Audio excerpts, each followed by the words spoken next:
Page 90, Toccatina. They're introducing you to the 5/7 chord in the key of G. Well, if you understand how it works and how to figure it out, it doesn't matter what the key is. You can do any key. So let's just briefly review what happened to the key of C, because we already did it in the key of C. You went from the 1 chord to the 5/7 chord to the 1 chord, and you understand how we figured out the 1 chord or the 5 first you do the 5 chord in the key of C.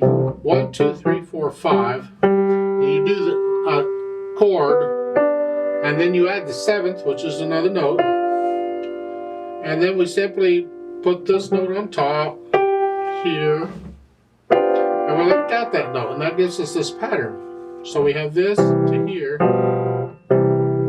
It's the same thing in any key. So in the key of G, now we're here, like being in any key, or any G, I'll go here. And you start the 1 chord you already did. So the 5 chord is 1, 2, 3, 4, 5. Here's where it helps to know what the key signature is. And they haven't taught you key signatures, they haven't taught you all that stuff. Alright, you just memorize it for now. It'll make sense, better sense, more sense later on. Anyway, let's go back here. It's 1, 2, 3, 4, 5. Now, you'd think, okay, every other note is here. However, I need to tell you that the key of G has 1 sharp, and that's an F sharp. So all the Fs are sharp. So this is actually here.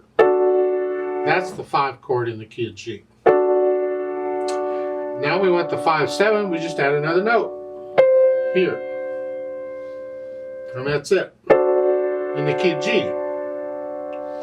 Now again, we're going to take that bottom note and put it on top. And we're going to leave out that note. So then we have the G and the 5/7, like that.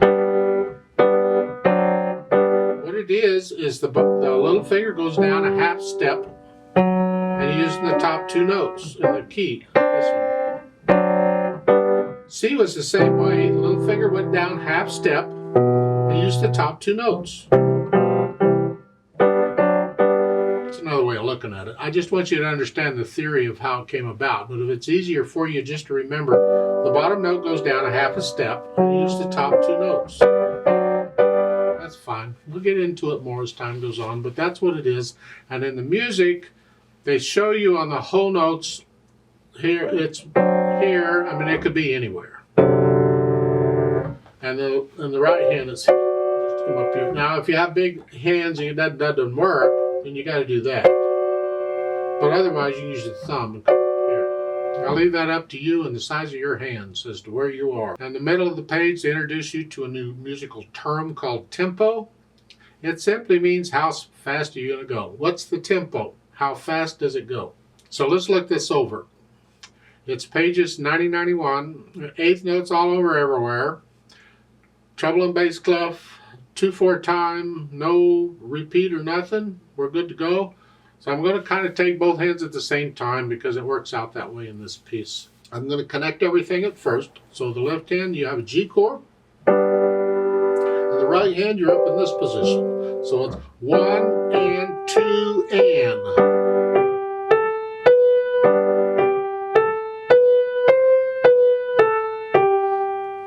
A note there in the first measure, or under the first measure.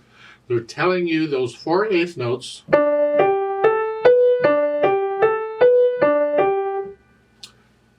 they're connected. You see the bar, the beam that goes across? It connects all of those notes together from both staves. They can do that. It doesn't affect how you play it. Just understand they're all 8th notes, and they're connected with 1 beam. That's fine. And they're not connecting them now at 2 8th notes at a time, according to the beat, because they could. Now they're doing it according to the feel, because when you get to going fast on this piece, you're going to feel this in 1. You're going to feel those 4 8th notes together. Like so, and so they beam them that way. Again, it doesn't affect how you play it. It's just a visual. Sometimes it's easier to understand and interpret the music based on how they beam the notes. On measure 5, we get the 5/7 chord. You're here. Okay, let's go down to the last line on page 91. You're here. And then it's just a G chord. So when you see those notes in the next to last measure and you recognize them as a broken G chord, it makes reading the music so much easier, because now I'm just playing a broken G chord. You don't have to worry, what are these notes again? Yeah. So once you have the notes under and no hesitations, then we think about the articulation. Mostly staccato, and I'm hinging at the wrist here. It's just there.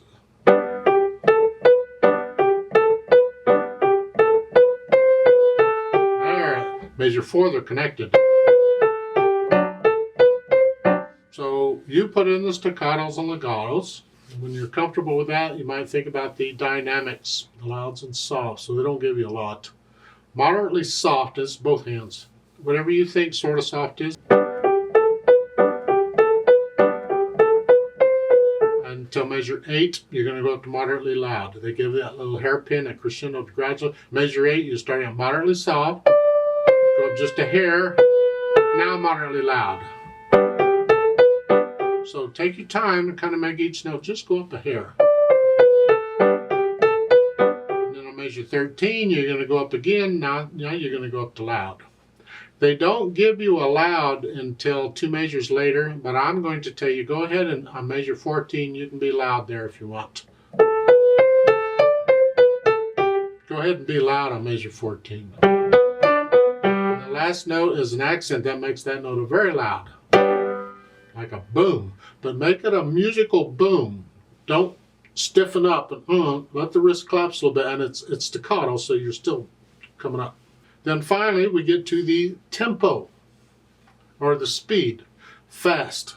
Well, it's got to be accurate, so it's going to have to be your fast, not my fast. So what can you play accurately? And this is one of those things, too, as you go through the book multiple times, and I hope you do, you'll gradually speed it up and have fun with it eventually.